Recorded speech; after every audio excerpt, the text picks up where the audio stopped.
Isang anghel ng Panginoon ang nagpakita sa panaginip kay Jose sa Egypto. Magbangon ka, sabi sa kanya. Iwan na sa Israel ang mag-ina. Kapag kailangan bakbak sa buhay ng bata. Nagbangon sa iniuwingan sa Israel ang mag-ina. Ngunit ang mabalimaan niyang siya Silao ang magiging hari sa Judea. Kahalin ng kanyang amang si Herodes. Siya'y nagakot na pumunta roon.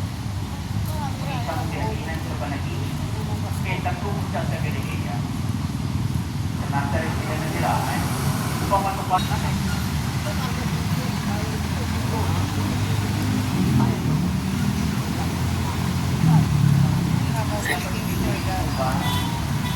ang ibunin nila noon.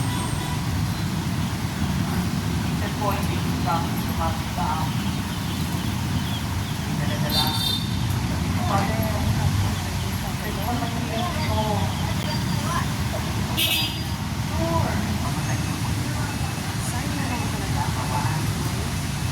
I want to take a filming very quickly what I'm doing here in the Catholic Church and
I'm waiting for that baptismal. So I'm going to take a video for today's video.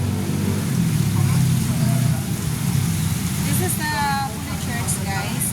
Front of this part is Holy Church. So I'm here to waiting for that time because they have a lot of picture block.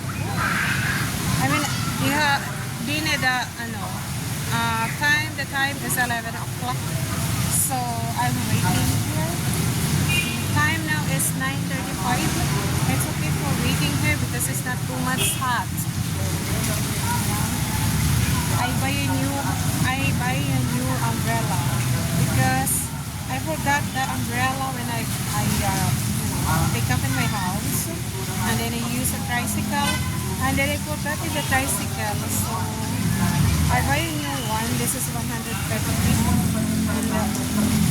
and $1.50.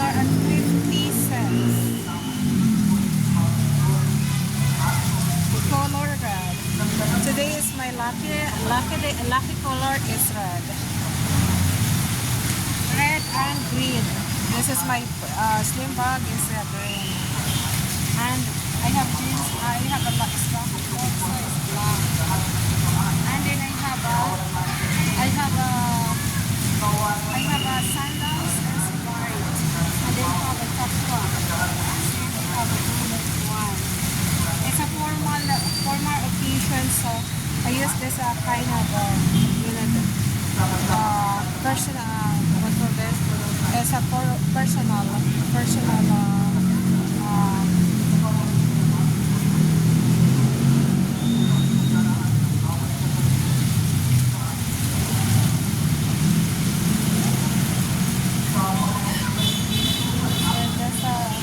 I make fun of myself, always find on myself. And this one is very comfortable to your body. Like this is like a little bit of hot. It's become good to your body skin. Yeah, so it's help to you. And of course, I take a pill me. I do not sit down and for nothing.